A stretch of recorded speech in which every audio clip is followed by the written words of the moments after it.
Hello बच्चों, कैसे हो? आई होप आप सभी अच्छे होंगे। तो आप लोगों के बोर्ड एग्ज़ाम की डेट सेट आ चुकी है। अगले मंथ से आप लोगों के एग्ज़ाम स्टार्ट होने वाले हैं। तो आई होप आप सभी की तैयारी अच्छी चल रही होगी। तो इसलिए हम साइंस के हर एक चैप्टर का रिवीजन करने वाले हैं। तो आज हम सबसे पहले chapter chemical reaction and equation का रिवीजन करेंगे, ठीक है। तो सबसे पहले हम बात कर लेते हैं इसके सिलेबस की। तो इसका सिलेबस है, सबसे पहले देखो इस चैप्टर से क्या क्या टॉपिक्स आने वाले हैं। तो chemical equation, balance chemical equation, ठीक है। Types of chemical equations, precipitation reactions हो गए, endothermic exothermic reactions, oxidation and reduction, ठीक है, जिसमें हम रेडॉक्स रिएक्शन भी पढ़ने वाले हैं। तो ये सारे टॉपिक्स हम कवर करेंगे इस वीडियो में। तो चलिए फटाफट स्टार्ट करते हैं, ठीक है। तो सबसे पहले बात कर लेते हैं हम केमिकल रिएक्शंस की, ठीक। तो केमिकल रिएक्शन क्या होता है? Chemical reaction is the process by which two or more substance react with each other to form a new substance with different properties, ठीक। तो जब कभी दो या दो से ज़्यादा सब्सटेंस आपस में मिलकर रिएक्ट करते हैं तो कुछ नए सब्सटेंस बनते हैं जिसकी प्रॉपर्टीज़ थोड़ी डिफरेंट होती है जिस सब्सटेंस से वो बने हुए हैं। ओके, तो ये केमिकल रिएक्शन की एक बेसिक डेफिनेशन है। और केमिकल रिएक्शन जब अगर होती है तो उसमें क्या क्या चेंजेस होते हैं, कुछ जैसे चेंज इन स्टेट हो गया, चेंज इन कलर हो गया, evolution of gas, change in temperature. तो किसी भी केमिकल रिएक्शन, कोई भी केमिकल रिएक्शन अगर होती है तो उसके में ये चेंजेस हो सकते हैं। जैसे चेंज इन स्टेट का मतलब है कि उसका स्टेट चेंज हो रहा है, जस्ट लाइक जैसे लिक्विड का वेपर्स में चेंज होना, ठीक है, गैस में चेंज होना, या फिर हम बोल सकते हैं सॉलिड का लिक्विड में चेंज होना। जैसे ये आप देख सकते हो यहाँ पे एक आइस है जो लिक्विड में चेंज हो रहा है, तो ये एक केमिकल रिएक्शन हो रही है, ठीक है। चेंज इन कलर मतलब, चेंज इन कलर का मतलब है कि उसका कलर कोई चेंज हो रहा है। जैसे कि आपने देखा होगा रस्टिंग ऑफ आयरन में, आयरन का इनिशियली कलर कैसा होता है और बाद में फिर कलर इसका कुछ इस टाइप से हो जाता है क्योंकि इसमें रस्ट लग जाता है, ठीक है, आयरन में, तो इसका कलर चेंज हो जाता है। तो ये भी एक केमिकल रिएक्शन का एक एग्जांपल हो सकता है। फिर अगला नेक्स्ट है evolution of gas. Evolution gas में मतलब कभी हाइड्रोजन गैस निकलती होगी कोई रिएक्शन में, या कोई रिएक्शन में ऑक्सीजन गैस निकल रही होगी, तो इस तरीके से गैस भी निकल सकती है। या फिर हम कह सकते हैं कि उसका टेम्परेचर भी चेंज हो सकता है, ठीक है। जब रिएक्टेंट से प्रोडक्ट बनता है तो शायद उसका टेम्परेचर भी चेंज हो सकता है। ओके, तो इसके बाद हम डिस्कस कर लेते हैं केमिकल इक्वेशन। तो केमिकल इक्वेशन क्या है? Basically it is a symbolic representation of a chemical reaction in the form of symbols and फॉर्मूले, ठीक है। तो कुछ सिंबल्स और फॉर्मूले का यूज़ करके हम केमिकल रिएक्शन को एक केमिकल इक्वेशन के फॉर्म में रिप्रेजेंट करते हैं, ठीक है। तो जैसे कि हम एग्जांपल में देख सकते हैं कि मैग्नीशियम ऑक्सीजन में, मैग्नीशियम जब ऑक्सीजन की प्रेजेंस में बंद करते हैं तो वो मैग्नीशियम ऑक्साइड बनाता है। Magnesium plus oxygen gives magnesium oxide, ठीक। जिसको हम इक्वेशन के थ्रू कुछ ऐसे रिप्रेजेंट कर सकते हैं, Mg+O2 गिव्स MgO। Mg हो गया मैग्नीशियम का सिंबल, ऑक्सीजन का सिंबल होता है वो O2 हो गया, मैग्नीशियम ऑक्साइड को हम MgO लिखते हैं, ठीक। अभी ये अनबैलेंस इक्वेशन है, अभी हम बैलेंस इक्वेशन के बारे में पढ़ेंगे। तो तब इसको, इस इक्वेशन को बैलेंस कैसे करते हैं उसमें हम डिस्कस करेंगे। जैसे इसका दूसरा एग्जाम्पल आप ले सकते हो, जैसे कार्बन प्लस ऑक्सीजन मिलकर क्या बना रहे हैं? कार्बन डाइऑक्साइड गैस बना रहे हैं, ठीक है। तो केमिकल रिएक्शंस को फॉर्मूले और सिंबल्स के थ्रू को रिप्रेजेंट करने का तरीका जो होता है उसे ही हम केमिकल इक्वेशन कहते हैं, ठीक है।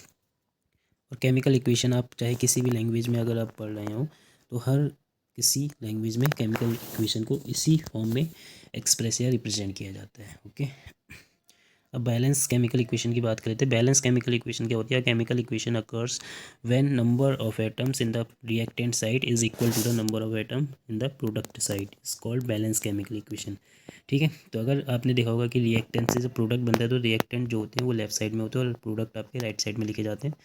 तो रिएक्टेंट में जो नंबर ऑफ एटम्स होंगे, एटम्स के जितने भी नंबर है वो प्रोडक्ट में जो एटम होंगे उसके बराबर होते हैं, ठीक है। तो ये जो लॉ है, ये जो बैलेंस केमिकल इक्वेशन है वो law of conservation of mass पे बेस्ड होता है। तो जैसे कि हम देखते हैं कि जैसे हमने पीछे इक्वेशन लिख दी Mg+O2 गिव्स MgO, तो इसको बैलेंस कैसे करेंगे? पहले हम चेक कर लेंगे कि दोनों तरफ नंबर ऑफ एटम्स सेम है डिफरेंट है। पहले हम Mg को देख लेते हैं। Mg लेफ्ट हैंड साइड में आपका 1 है और राइट हैंड साइड में भी आपका सिंपल 1 है, लेकिन ऑक्सीजन लेफ्ट हैंड साइड में आपके 2 हैं और ऑक्सीजन इधर लेफ्ट हैंड साइड में आपका 1 है। तो इसको बैलेंस करने के लिए हम MgO के आगे से 2 लगा देंगे, जिसकी वजह से ऑक्सीजन भी आपके 2 हो जाएंगे, लेकिन साथ साथ में Mg भी आपका 2 हो रहा है। तो फिर हमें लेफ्ट साइड में Mg के आगे भी क्या लगाना पड़ेगा? 2 लगाना पड़ेगा, ठीक है। तो इस तरीके से हम पहले चेक करते हैं कि नंबर ऑफ एटम्स वो प्रोडक्ट में कितने और रिएक्टेंट में कितने हैं। पहले हम रिएक्टेंट जो इस साइड लेफ्ट हैंड साइड लिखे जाते हैं वो आपके प्रोडक्ट रिएक्टेंट होते हैं, और जो गिब्स के बाद राइट हैंड साइड लिखे जाते हैं वो आपके प्रोडक्ट होते हैं, ठीक है। जो लेफ्ट हैंड साइड लिखे जाते हैं जो रिएक्शन के लेफ्ट हैंड साइड लिखे जाते हैं वो आपके रिएक्टेंट्स होते हैं, और राइट हैंड साइड जो लिखे जाते हैं वो क्या होते हैं, प्रोडक्ट होते हैं। ठीक है, ये आपके प्रोडक्ट हो गए। तो हमें बस बेसिकली ये चेक करना होता है कि नंबर ऑफ़ एटम्स रिएक्टेंट और प्रोडक्ट में सेम है कि नहीं। अगर सेम नहीं हो तो उसको हमें सेम करना पड़ता है। बस सेम करने के बाद जो इक्वेशन हमें मिलती है वही होती है बैलेंस केमिकल इक्वेशन। ओके, सही है। नेक्स्ट एग्जांपल एक और देख लेते हैं हम लोग। C+O2 gives CO2। तो C+O2 इसमें देखो कार्बन भी बैलेंस्ड है और ऑक्सीजन भी बैलेंस्ड है। तो ठीक है, तो कुछ इक्वेशन जो होती है वो पहले से बैलेंस्ड होती है, तो फालतू में उसको हमें दिमाग लगा के बैलेंस नहीं करना होता है कि अगर बैलेंस है तब भी हम क्या करते हैं कि उसमें कुछ ना कुछ लगा के उसको और बेकार कर देते हैं इक्वेशन को, मतलब अनबैलेंस कर देते हैं। तो जो इक्वेशन पहले से बैलेंस्ड होती है उसको हमें कुछ नहीं करना है, वो ऑलरेडी बैलेंस्ड है तो उसको वैसे लिख देना है। ठीक है, एक और एग्जांपल देख लेते हैं, जैसे Na+Cl2 NaCl। तो इसमें आपके Na तो बैलेंस है लेकिन क्लोरीन आपका बैलेंस नहीं है, तो क्लोरीन में आगे से क्या लगाना पड़ेगा, 2 लगाना पड़ेगा। ठीक है, और नंबर हमेशा हम कंपाउंड के आगे से लगाते हैं। ठीक, कभी भी नंबर हम पीछे से ऐड नहीं करेंगे, नंबर हमेशा क्या लगाते हैं, आगे लगाएंगे। ठीक, इसमें तो Cl आपके एक प्रोडक्ट में Cl जो है वो एक है, लेकिन उसके आगे से हमें क्या लगाना पड़ेगा, 2 लगाना पड़ेगा, जिससे वो बैलेंस हो जाएगी। अब NaCl क्या गया, अपने 2 लगाए तो Na भी क्या हो जाएगा, 2 हो जाएगा, जिसकी वजह से हमें रिएक्टेंट में भी Na के आगे 2 लगाना पड़ेगा। ओके, तो इस तरीके से हम इक्वेशन को बैलेंस कर सकते हैं। तो थोड़े एग्जांपल हम साथ साथ में, अगर हम आगे पढ़ेंगे टाइप्स ऑफ रिएक्शन में, तो थोड़े एग्जांपल मैं वहाँ भी बता दूंगा। तो फिलहाल अभी हम आगे बढ़ते हैं। तो सबसे अब बात करते हैं हम टाइप्स ऑफ रिएक्शन की। टाइप्स ऑफ रिएक्शन में हम पढ़ने वाले हैं क्या, combination reaction, decomposition reaction. Decomposition के 3 पार्ट्स होते हैं, थर्मल डिकम्पोजिशन, फोटोकेमिकल डिकम्पोजिशन और इलेक्ट्रोलाइसिस डिकम्पोजिशन। ठीक है, फिर डिस्प्लेसमेंट रिएक्शन पढ़ेंगे, फिर डबल डिस्प्लेसमेंट रिएक्शंस पढ़ेंगे। ठीक है, और फिर इसके बाद हम exothermic reaction, endothermic reaction, oxidation reduction और रिडॉक्स रिएक्शन, तो ये सारी चीज़ें हम इस लेक्चर में कंप्लीट करने वाले हैं फटाफट। तो चलिए स्टार्ट करते हैं। पहले कॉम्बिनेशन रिएक्शन की बात कर लेते हैं। कॉम्बिनेशन रिएक्शन क्या होती है, सच a reaction in which 2 or more reactants combine to each other to form single product is known as combination reaction. तो इसमें क्या होता है, इस रिएक्शन में 2 या 2 से ज़्यादा जो रिएक्टेंट्स होते हैं वो कंबाइन होकर सिंगल प्रोडक्ट बनाते हैं। ठीक है, जो सिंगल प्रोडक्ट बनाते हैं उसको हम कॉम्बिनेशन रिएक्शन बोलते हैं। तो इसमें 2 या 2 से ज़्यादा क्या होंगे, रिएक्टेंट्स होंगे और एक सिंगल प्रोडक्ट इसमें फॉर्म करेंगे। जैसे for example magnesium plus oxygen आपके 2 रिएक्टेंट हो गए जो क्या बना रहे हैं, मैग्नीशियम ऑक्साइड आपका सिंगल प्रोडक्ट हो गया। ओके, जैसे इसका एग्जांपल हम लिख सकते हैं Mg+O2 गिव्स MgO। Mg और O2 के को मिला के क्या बन गया, मैग्नीशियम ऑक्साइड। सेकंड एग्जांपल देखते हैं, calcium oxide plus H2O। Calcium oxide में जब हम वाटर मिलाएंगे तो हमारा कैल्शियम हाइड्रोक्साइड बन जाएगा। ठीक है, कैल्शियम हाइड्रोक्साइड। कैल्शियम ऑक्साइड को हम क्विक लाइम भी कहते हैं, जब उसमें वाटर मिलाते हैं तो आपका स्लेक्ड लाइम बन जाता है। ठीक, तो इस इक्वेशन ये वाली बैलेंस है, ऑलरेडी हम देख सकते हैं यहाँ पे H भी 2 है और इधर भी H भी 2 है, ऑक्सीजन इधर भी 2 है और इधर भी 2 हो गए। OH का होल ट्वाइस है, इसका मतलब है कि O के पास भी 2 एटम्स है और H के भी कितने एटम्स है, 2 है। तो इधर भी H के 2 एटम्स है और इधर भी O भी इधर 2 है। ठीक है, कैल्शियम का 1 एटम है, इधर भी कैल्शियम का 1 एटम है। तो ये इक्वेशन ऑलरेडी क्या है, बैलेंस्ड है। ठीक है, तो कॉम्बिनेशन रिएक्शन कुछ नहीं है, बस 2 या 2 से ज़्यादा सब्सटेंस, जिसको हम रिएक्टेंट बोलते हैं, जिसको हम क्या बोलते हैं, रिएक्टेंट बोलते हैं, वो आपस में मिलकर एक सिंगल प्रोडक्ट बनाते हैं। ठीक है, अब इसमें एक इम्पॉर्टेंट पॉइंट क्या है कि a solution of a slaked lime produced by the reaction is used for which washing walls. Calcium hydroxide reacts slowly with carbon dioxide in air to form thin layer of calcium carbonate on the white walls. Calcium carbonate after 1 to 2 days of white washing and give shiny surface to the walls. तो इसका मतलब कहने का, जब ये जो slaked lime है, जैसे कैल्शियम ऑक्साइड में वाटर मिला के हम स्लेक्ड लाइम बनाते हैं, तो a solution of slaked lime produced by the reaction is used for white washing. जो इस रिएक्शन में कैल्शियम हाइड्रोक्साइड फॉर्म हो रहा है उसका यूज़ हम वाइट वॉशिंग के लिए करते हैं। दीवारों में अगर हमें वाइट वॉशिंग या पुताई करनी है, तो वाइट वॉशिंग का मतलब है उसमें पुताई करनी है, तो हम कैल्शियम हाइड्रोक्साइड का यूज़ करते हैं। Calcium hydroxide react slowly with carbon dioxide in air. मतलब जो कैल्शियम हाइड्रोक्साइड है वो एयर में प्रेजेंट कार्बन डाइऑक्साइड से रिएक्ट करके एक थिन लेयर बना देता है, किसकी, कैल्शियम कार्बोनेट की। ठीक है, दीवारों पर। तो जो कैल्शियम कार्बोनेट है वो 1-2 दिन के बाद क्या करता है, शाइनी सरफेस, मतलब वॉल को शाइनी सरफेस में चेंज कर देता है। जो हमने मतलब पुताई वगैरह की होती है वो 1-2 दिन के बाद चमकने लगता है। ठीक है, क्यों चमकता है, क्योंकि जो कैल्शियम हाइड्रोक्साइड है वो कार्बन डाइऑक्साइड से रिएक्शन करके, जो कैल्शियम हाइड्रोक्साइड वो कार्बन डाइऑक्साइड से रिएक्शन करके कैल्शियम कार्बोनेट बना देता है। ठीक है, जो एक मार्बल का भी फॉर्मूला होता है। किसका फॉर्मूला होता है, मार्बल। ठीक है, ओके। तो ये रिएक्शन बहुत इंपॉर्टेंट है। तो ये क्वेश्चन मतलब एग्जाम में पूछ सकते हैं कि वाइट वॉशिंग के लिए हम कौन सा कंपाउंड यूज़ करते हैं और दीवारों को साइनी सरफेस, मतलब जो वॉल्स होती है वो साइनी सरफेस कैसे ऑक्यूपाई करती है। ओके, तो इसका आंसर आप यहाँ से लिख सकते हैं।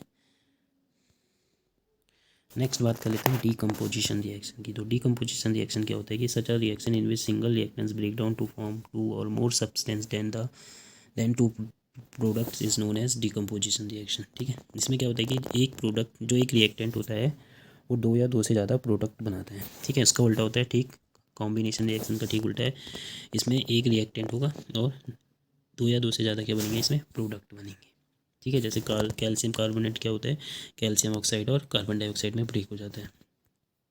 ठीक, तो एक आपका रिएक्टेंट है सिर्फ और दो यहाँ पे प्रोडक्ट है, तो ये डीकम्पोजिशन रिएक्शन का एग्जांपल होता है। और डीकम्पोजिशन रिएक्शन यहाँ पे तीन टाइप की होती है, एक थर्मल डीकम्पोजिशन हो गया, फोटोकेमिकल डीकम्पोजिशन और इलेक्ट्रोलाइसिस डीकम्पोजिशन। ठीक है, तो इसको हम नेक्स्ट पेज में डिटेल में समझते हैं तीनों रिएक्शन को।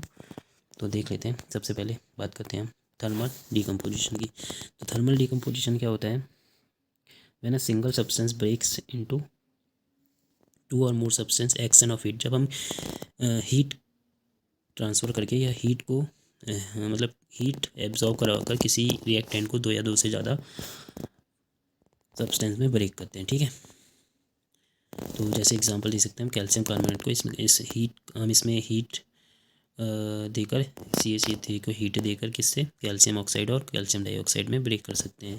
और भी इसके एग्जांपल है, जैसे लेड नाइट्रेट हो गया, लेड नाइट्रेट भी हीट की प्रेजेंस में क्या होता है कि PbO और NO2 और O2 में ब्रेक हो जाता है। ठीक है, लेड ऑक्साइड हो गया, NO2 नाइट्रोजन डाइऑक्साइड हो गया और ऑक्सीजन में ब्रेक हो जाता है। एक एग्जाम्पल देख लेते हैं, FeSO4 को जब हम हीट SO4 को जब हीट के साथ गर्म किया जाता है तो ये Fe2O3 SO2 + SO3 में ब्रेक हो जाते हैं। ठीक, तो इसका एग्जांपल हमने नीचे ये आपको डायग्राम के साथ दिखाया हुआ है। इसमें जब हम FeSO4 को हीट के साथ जब गर्म करते हैं तो ये हल्का किसकी तरह कलर का होता है, ग्रीनिश कलर का होता है। ठीक है, लेकिन गर्म करने के बाद ये थोड़ा ब्राउनिश कलर का हो जाता है। ठीक है, रेडिश ब्राउन कलर का हो जाता है। तो इस तरीके से केमिकल चेंजेस आते हैं FeSO4 में डीकम्पोजिशन रिएक्शन में।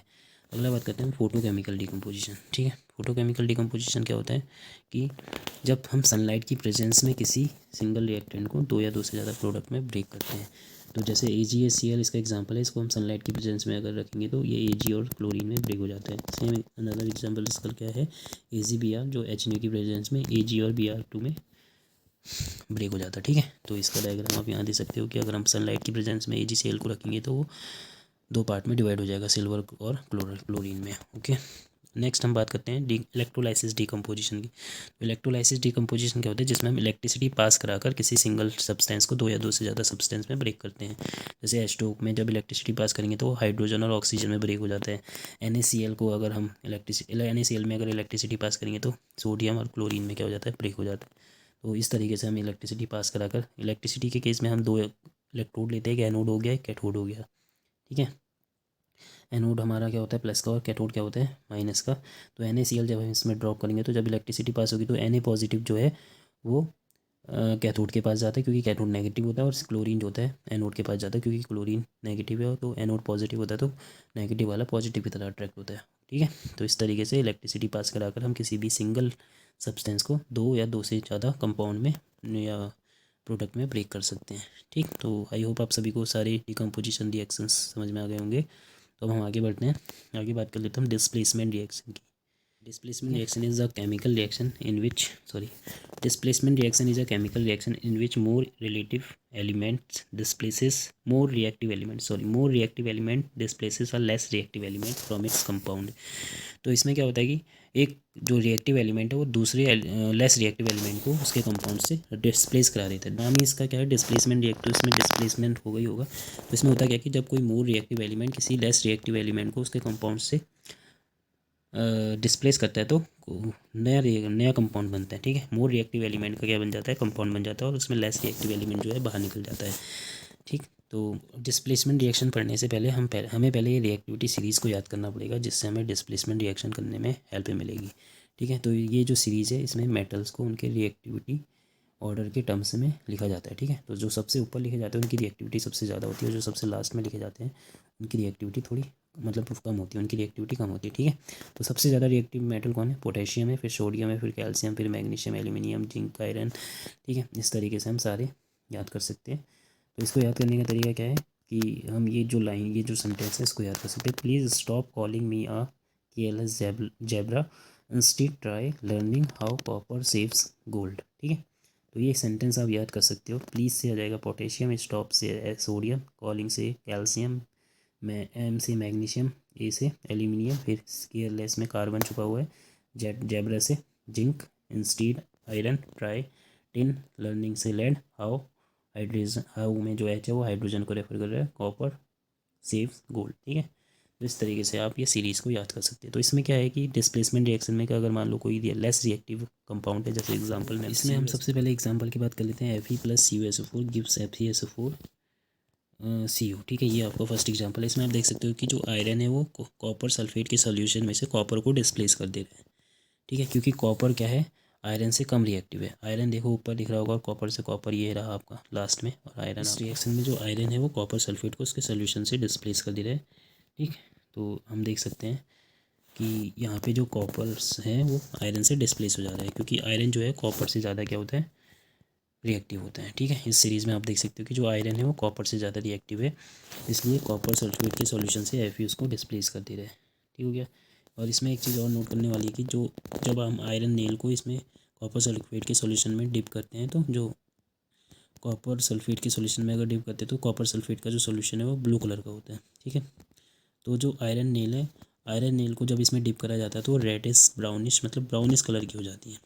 ठीक, और कॉपर सल्फेट का जो सॉल्यूशन है वो फेड हो जाता है। फेड मतलब उसका कलर थोड़ा हल्का हो जाता है।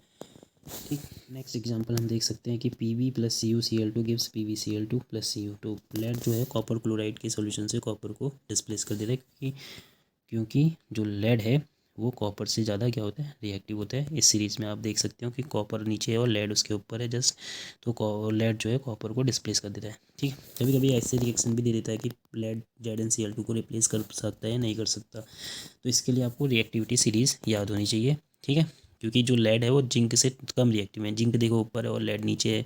ठीक है, जिंक आपका ऊपर रहा और लेड आपका नीचे रहा, तो हम कह सकते हैं कि जो जिंक है वो लेड को डिस्प्लेस, सॉरी, जो लेड है वो जिंक को डिस्प्लेस नहीं कर सकता। तो यहाँ पे नो रिएक्शन लिख देंगे हम। ठीक, यहाँ पे हमने नो रिएक्शन लिख दी। तो इस तरीके से क्वेश्चन को घुमा के भी पूछ सकता है आपसे। तो इसके लिए आपको पूरी सीरीज़ को याद करना पड़ेगा। ठीक है, और याद करने का तरीका हमने बता दिया, इस तरीके से आप याद कर सकते हो। अब बात कर लेते हैं डबल डिस्प्लेसमेंट रिएक्शन की। ठीक है, तो डबल डिस्प्लेसमेंट रिएक्शन क्या होता है, reaction in which ions are exchange between two reactants forming new compounds are called double displacement reaction. ठीक है, जिसमें आयंस का क्या होता है, एक्सचेंज होता है, और जब दो रिएक्टेंट्स आपस में आयंस का एक्सचेंज करके एक नया सब्सटेंस बनाते हैं, नया कंपाउंड बनाते हैं, उसको हम डबल डिस्प्लेसमेंट रिएक्शन बोलते हैं। जैसे कि AB+CD आपके दो रिएक्टेंट्स हो गए, तो A D के पास चले जाएगा और C A के पास चले जाएगा, C B के पास चले जाएगा, तो क्या बन जाएगा, AC+BD बन जाएगा। समझ में आ रहा है? ठीक है, तो मतलब हुआ क्या, एक्सचेंज हो गया ना, ए ने सी के साथ क्या कर लिया, एक्सचेंज कर लिया, ए सी के पास आ गया और बी डी के पास चले गया। तो इसके एग्जांपल्स देख लेते तो और ज़्यादा क्लियर हो जाएंगे आपको ये। तो सबसे पहले एग्जांपल हम देख सकते हैं, जब बेरियम क्लोराइड को सोडियम सल्फेट के साथ रिएक्ट कराया जाता है, तो जो बेरियम क्लोराइड है, सोडियम, अगर हम इसको Na2SO4 के साथ रिएक्ट करवाएंगे तो जो क्लोरीन है वो Na के पास चले जाएगा और जो सल्फेट है वो बेरियम के पास चले जाएगा। ठीक है, क्लोरीन का जो आयन है, मतलब बेरियम के पास जो आयन है क्लोरीन, वो कहाँ चले जाएगा, सोडियम के पास। ठीक है, सोडियम के पास जो सल्फेट आयन है वो बेरियम के पास चले जाएगा, तो BaSO4 और NaCl बन जाएगा। ठीक है, ठीक, तो इसमें एक प्रेसिपिटेट बनता है। जब हम इसको मिक्स करते हैं तो एक प्रेसिपिटेट बनता है BaSO4 का, जो कि इनसॉल्युबल इन वाटर, मतलब जो पानी में सॉल्युबल नहीं होता, वाटर में सॉल्युबल नहीं होता, तो इसको हम प्रेसिपिटेट बोल देते हैं। सही है, तो इस रिएक्शन में क्या होता है, प्रेसिपिटेट भी फॉर्म होता है, तो इसलिए हम इसको प्रेसिपिटेशन रिएक्शन भी बोलते हैं। डबल डिस्प्लेसमेंट रिएक्शन को ही प्रेसिपिटेशन रिएक्शन भी बोलते हैं। ठीक है, अब एक और एग्जांपल देख लेते हैं। When sodium hydroxide react with hydrochloric acid, sodium chloride and water are formed. ठीक है, जब सोडियम क्लोराइड को HCl के साथ हम रिएक्ट करवाते हैं तो NaCl और H2 बनता है, क्योंकि इसमें Na जो है वो Cl के पास चले जाएगा और OH H के पास, तो H2 बना देगा। तो इसको हम न्यूट्रलाइजेशन रिएक्शन भी बोलते हैं। ठीक है, न्यूट्रलाइजेशन रिएक्शन भी हम इसको बोल सकते हैं, क्योंकि इसमें एक बेस एक एसिड से रिएक्शन करके सॉल्ट बना रहा है। ठीक है, और वाटर फॉर्म कर रहा है। तो डबल डिस्प्लेसमेंट रिएक्शन को मैंने जैसे कहा कि उसको प्रेसिपिटेशन रिएक्शन भी बोलते हैं। इसमें एक इंपॉर्टेंट नोट देख लेते हैं कि डबल डिस्प्लेसमेंट रिएक्शन को क्या बोलते हैं, प्रेसिपिटेशन रिएक्शन भी बोलते हैं। ठीक है। जैसे क्योंकि इसमें एक प्रेसिपिटेट फॉर्म हो रहा है ना, जो पानी में क्या होता है, इनसॉल्युबल होता है, वाटर में क्या होता है, इनसॉल्युबल। ठीक। और neutralisation reaction are also example of double displacement reaction. जैसे हमने दूसरा एग्जाम्पल दिया, वो क्या है, न्यूट्रलाइजेशन रिएक्शन का एग्जाम्पल है। ठीक है, तो न्यूट्रलाइजेशन रिएक्शन भी डबल डिस्प्लेसमेंट रिएक्शन का क्या है, एग्जाम्पल है। ठीक। अब बात कर लेते हैं ऑक्सीडेशन एंड रिडक्शन की। तो ऑक्सीडेशन बेसिकली होता है क्या, एडिशन ऑफ ऑक्सीजन या removal of hydrogen from the compound. या तो किसी कंपाउंड से, कंपाउंड में ऑक्सीजन का एडिशन हो रहा होगा या उससे हाइड्रोजन बाहर निकल रहा होगा, तो उसको आप ऑक्सीडेशन बोल देंगे। ठीक है। लेकिन जब रिडक्शन में क्या होता है कि हाइड्रोजन ऐड होता है, एडिशन ऑफ हाइड्रोजन, और ऑक्सीजन का रिमूव होता है तो उसको हम बोलते हैं रिडक्शन। ठीक है। तो ऑक्सीडेशन और रिडक्शन जस्ट आपस में अपोजिट है। ऑक्सीडेशन में ऑक्सीजन का ऐड होगा और हाइड्रोजन का मतलब हाइड्रोजन रिमूव होगा। ठीक है। और रिडक्शन में हाइड्रोजन ऐड होगा और ऑक्सीजन रिमूव होगा। ठीक। तो जैसे एग्जांपल देखते हैं हम ऑक्सीडेशन का, जिसमें ऑक्सीजन ऐड हो रहा है, जिसमें ऑक्सीजन क्या हो रहा है, ऐड हो रहा है। तो उसको हम जैसे कार्बन प्लस O2 में, कार्बन में ऑक्सीजन ऐड हो रहा है तो क्या बन रहा है, CO2। Fe plus O2, Fe में ऑक्सीजन ऐड हो रहा है तो Fe2O3 बन रहा है। ठीक है। तो ये सारे एग्जाम्पल किसके हैं, ऑक्सीडेशन के हैं। रिडक्शन के एग्जाम्पल हम देख सकते हैं N2, नाइट्रोजन में हाइड्रोजन को जब ऐड करेंगे तो क्या बनेगा, अमोनिया बनेगा, NH3। ठीक है। तो इसमें नाइट्रोजन में क्या ऐड हो रहा है, हाइड्रोजन, तो इसको हम बोलेंगे रिडक्शन। ठीक है। जैसे जिंक ऑक्साइड में कार्बन, जिंक से देखो ऑक्सीजन आपका बाहर निकल रहा है तो जिंक हो गया, जिंक का रिडक्शन हो गया। ठीक है। और कार्बन का हम बोलेंगे ऑक्सीडेशन हो गया, क्योंकि इसमें ऑक्सीडेशन ऐड हो रहा है। ओके। ठीक है। इसमें एक जो टॉपिक्स हैं, जैसे ऑक्सीडाइजिंग एजेंट क्या होता है, रिड्यूसिंग एजेंट क्या होता है, तो इसको हम पहले समझ लेते हैं। ऑक्सीडाइजिंग एजेंट क्या होता है जी, ऑक्सीडाइजिंग एजेंट क्या होता है, जिसमें सब्सटेंस खुद का क्या करता है, रिड्यूस कर लेता है, मतलब उसका खुद का क्या हो रहा होगा, रिडक्शन हो रहा होगा, और दूसरे का क्या करता है, वो ऑक्सीडेशन करता है। ठीक है। The substance which get self reduce and oxidise the other reactants called oxidising agent. ठीक है। ऑक्सीडाइजिंग एजेंट क्या है कि दूसरे रिएक्टेंट का क्या करेगा, ऑक्सीडेशन करेगा और खुद का रिडक्शन करेगा। ठीक। और रिड्यूसिंग एजेंट क्या होता है, वो सब्सटेंस जो खुद का ऑक्सीडेशन करता है, मतलब खुद ऑक्सीडाइज हो जाता है, और दूसरे का क्या करता है, रिडक्शन, दूसरे रिएक्टेंट का क्या करता है, रिडक्शन करता है।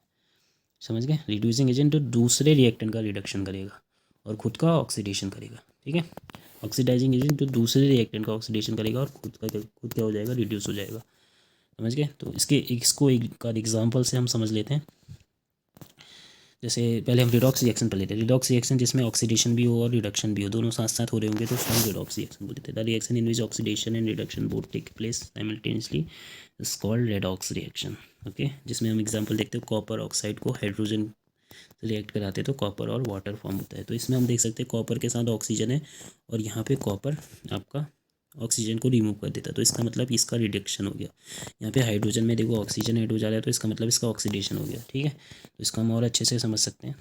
तो इस डायग्राम में आप देख सकते हो, तो CuO जो है वो Cu में चेंज हो रहा है तो इसका रिडक्शन, ये रिड्यूस हो गया, और हाइड्रोजन के साथ ऑक्सीजन ऐड हो गया तो ये ऑक्सीडाइज्ड हो गया। ठीक है। तो इसमें रिड्यूसिंग एजेंट क्या है, ऑक्सीडाइजिंग एजेंट क्या है, वो देख लेते हैं पहले। तो देखो इसमें रिडक्शन किसका हो रहा है, कॉपर ऑक्साइड का, किसमें, Cu में। ठीक है। और ऑक्सीडेशन किसका हो रहा है, हाइड्रोजन का। ठीक है। तो हाइड्रोजन का ऑक्सीडेशन हो रहा है तो किसकी वजह से हो रहा है, कॉपर ऑक्साइड की वजह से होता है, तो कॉपर ऑक्साइड आपका ऑक्सीडाइजिंग एजेंट हो जाएगा। ठीक।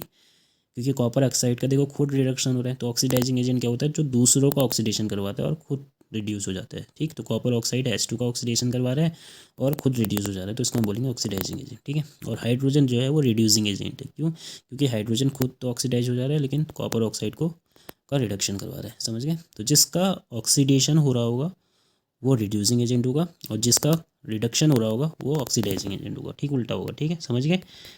तो इस तरीके से हम इसको पढ़ सकते हैं या देख सकते हैं। एक आध एग्जांपल और देख लेते हैं तो आपको और क्लियर हो जाएगा। तो ये वाला एग्जांपल देखते हैं। एल्यूमिनियम जब आयरन ऑक्साइड से रिएक्शन करता है तो एल्यूमिनियम ऑक्साइड बनाता है, एल्यूमिना बनाता है। ठीक है। और Fe बाहर हो जाता है। तो इसमें आप देख सकते हो एल्यूमिनियम में ऑक्सीजन ऐड हो गया तो इसका ऑक्सीडेशन हो गया। ठीक है। और आयरन ऑक्साइड में पहले ऑक्सीजन था और ऑक्सीजन रिमूव हो गया तो ये इसका रिडक्शन हो गया। ठीक। तो मैंने कहा जिसका ऑक्सीडेशन हो रहा है वो रिड्यूसिंग एजेंट होगा। समझ में आ रहा है। जिसका ऑक्सीडेशन हो रहा है उसको रिड्यूसिंग एजेंट होगा। सॉरी। ठीक है। एल्यूमिनियम का ऑक्सीडेशन हो रहा है तो वो रिड्यूसिंग एजेंट है, और आयरन ऑक्साइड का रिडक्शन हो रहा है तो वो ऑक्सीडाइजिंग एजेंट हो गया, आयरन ऑक्साइड। ठीक, समझ गए। एक और एग्जांपल देख लेते हैं जिसमें Fe3O4 को हाइड्रोजन से रिएक्ट करवा के हम Fe+H2 बना रहे हैं। तो Fe3O4 में से ऑक्सीजन रिमूव हो रहा है तो Fe में चेंज हो रहा है, तो इसमें रिमूवल ऑफ ऑक्सीजन मतलब इसका रिडक्शन हो गया। ठीक। और हाइड्रोजन में ऑक्सीजन ऐड हो रहा है तो इसका ऑक्सीडेशन हो गया। तो इसमें आप बताना है कि रिड्यूसिंग एजेंट कौन है, ऑक्सीडाइजिंग एजेंट कौन है। तो Fe3O4 का रिडक्शन हो रहा है तो ये ऑक्सीडाइजिंग एजेंट हो जाएगा, ये ऑक्सीडाइजिंग एजेंट हो जाएगा। और H2 का ऑक्सीडेशन हो रहा है तो ये रिड्यूसिंग एजेंट हो गया। ठीक है, तो इस तरीके से आप बता सकते हैं। नेक्स्ट हम बात कर लेते हैं अब ऑक्सीडेशन और रिडक्शन। अगर हमें इलेक्ट्रॉन ट्रांसफ़र की अकॉर्डिंग बताना है तो हम बता सकते हैं कि जो इलेक्ट्रॉन डोनेट करता है तो उस पर पॉजिटिव चार्ज आता है तो उसका ऑक्सीडेशन होता है, और जो इलेक्ट्रॉन को गेन करता है उस पर नेगेटिव चार्ज आता है तो उसका रिडक्शन होता है। ठीक है, तो हम कह सकते हैं कि सोडियम जो है Na जो है वो इलेक्ट्रॉन को डोनेट करता है इसलिए इस पर पॉजिटिव चार्ज आ रहा है। ठीक है, और जो क्लोरीन है वो इलेक्ट्रॉन को गेन करता है इसलिए इस पर नेगेटिव चार्ज आ रहा है। ठीक, तो आपको समझना है कि जो इलेक्ट्रॉन को डोनेट कर रहा है मतलब जिस पे पॉजिटिव चार्ज आ रहा है, जिस पे चार्ज पॉजिटिव आ रहा है वो क्या कर रहा है, उसका क्या हो रहा है, ऑक्सीडेशन। ठीक है, और जो क्लोरीन है वो उसमें नेगेटिव चार्ज आ रहा है वो उसका रिडक्शन। तो आप ऐसे भी समझ सकते हैं जो इलेक्ट्रॉन जिसमें पॉजिटिव चार्ज बढ़ रहा है मतलब जिसमें प्लस आयन बढ़ रहे हैं और जिसमें आयन्स आपके घट रहे हैं उसका रिडक्शन हो रहा है। ठीक है, जिसमें आयन्स बढ़ेंगे, जिसमें प्लस मतलब उसके जो ऑक्सीडेशन स्टेट से अगर वो बढ़ रही है तो उसका ऑक्सीडेशन होगा, अगर ऑक्सीडेशन स्टेट कम हो रही है तो उसका रिडक्शन होगा। ठीक है, जैसे सोडियम ने क्या किया, एक इलेक्ट्रॉन डोनेट करके प्लस आयन बना लिया तो वो ऑक्सीडेशन है। क्लोरीन ने उस इलेक्ट्रॉन को गेन करके नेगेटिव आयन बना लिया तो उसका रिडक्शन हो गया। ठीक है, जैसे इसमें एक और एग्जांपल हम देख सकते हैं Zn+H। Zn जो है वो Zn2+ में चेंज हो रहा है तो मतलब Zn से Zn2+ बन रहा है तो ये ऑक्सीडेशन हो रहा है इसका। ठीक है, और H+ है तो H2 में चेंज हो रहा है मतलब पहले H+ था वो 0 हो गया, मतलब उसका पहले आयन कितना था +1 अब कितना हो गया 0 तो कम हो गया तो इसका रिडक्शन हो गया। ठीक है, और जिसका ऑक्सीडेशन होता है वो रिड्यूसिंग एजेंट होता है और जिसका रिडक्शन होता है वो ऑक्सीडाइजिंग एजेंट। तो इसमें H+ जो है वो आपका रिड्यूसिंग एजेंट होगा। ठीक है, सॉरी H+ आपका ऑक्सीडाइजिंग एजेंट होगा क्योंकि उसका रिडक्शन हो रहा है। ठीक, तो अब बात कर लेते हैं हम एक्सोथर्मिक एंड एंडोथर्मिक रिएक्शंस की। ठीक है, एक्सोथर्मिक एंड एंडोथर्मिक रिएक्शंस क्या होती हैं। तो एक्सोथर्मिक रिएक्शन वो रिएक्शन होती है जो जब रिएक्टेंट से प्रोडक्ट बनते हैं तो एनर्जी को रिलीज़ करती है। Reaction which produce energy is called exothermic. Most of the decomposition reaction are exothermic. ठीक है, तो ज़्यादातर डिकम्पोजिशन रिएक्शन क्या होती है, एक्सोथर्मिक रिएक्शन होती है। सही हो गया। ठीक है, रेस्पिरेशन जो है वो डिकम्पोज मतलब एक्सोथर्मिक रिएक्शन का एक एग्जांपल है। जैसे इसमें ग्लूकोज जो है वो ऑक्सीजन को गेन करके कार्बन डाइऑक्साइड और वाटर के मॉलिक्यूल बनाते हैं। ठीक है, तो इसमें साथ में एनर्जी भी रिलीज होती है। रेस्पिरेशन जो हम सांस लेने में जो मतलब ब्रीथिंग में जो हम जो रिएक्शंस होती हैं, जैसे ग्लूकोज जो हमारे फूड से मिलता है और ऑक्सीजन हम इनहेल करते हैं तो ऑक्सीजन ग्लूकोज के साथ मिलकर क्या बनाती है, कार्बन डाइऑक्साइड गैस और वाटर और साथ में एनर्जी रिलीज करती है। जिसमें एनर्जी रिलीज हो रही है वो एक्सोथर्मिक रिएक्शन हो गई। ठीक है, एंडोथर्मिक रिएक्शन क्या होती है, जिस रिएक्शन में एनर्जी एब्जॉर्ब होती है, जिसमें हमें एनर्जी देनी पड़ती है, हीट एनर्जी हमें देनी पड़ती है, वो एंडोथर्मिक रिएक्शन होती है। जैसे रिएक्टेंट्स को एनर्जी देंगे तब जाके प्रोडक्ट बनेगा। जैसे एग्जाम्पल देख सकते हैं हम, कैल्शियम कार्बोनेट को जब हमने हीट दी तो कैल्शियम ऑक्साइड और कार्बन डाइऑक्साइड में चेंज हो गया। ठीक है, तो इसमें हीट देनी पड़ेगी आपको। ठीक, एनर्जी लगानी पड़ेगी तब जाके रिएक्टेंट्स प्रोडक्ट में चेंज होंगे। जैसे नाइट्रोजन + O2 को जब हीट हम देंगे तो वो बनाएगा नाइट्रस ऑक्साइड। ठीक है, तो ये आपका कुछ एग्जांपल हो गए एक्सोथर्मिक के। जो सबसे अच्छा एग्जांपल है वो रेस्पिरेशन है। ठीक है, और डिकम्पोजिशन रिएक्शन में जो कैल्शियम कार्बोनेट है उसका डिकम्पोजिशन हो रहा है कैल्शियम ऑक्साइड में, ये आपका एंडोथर्मिक रिएक्शन हो गए। सही हो गया। तो आई होप आप सभी को ये लेक्चर समझ में आया होगा। तो जल्दी हम इसका दूसरा chapter acid base and salts का रिवीजन लेके आएंगे। ठीक है, थैंक यू।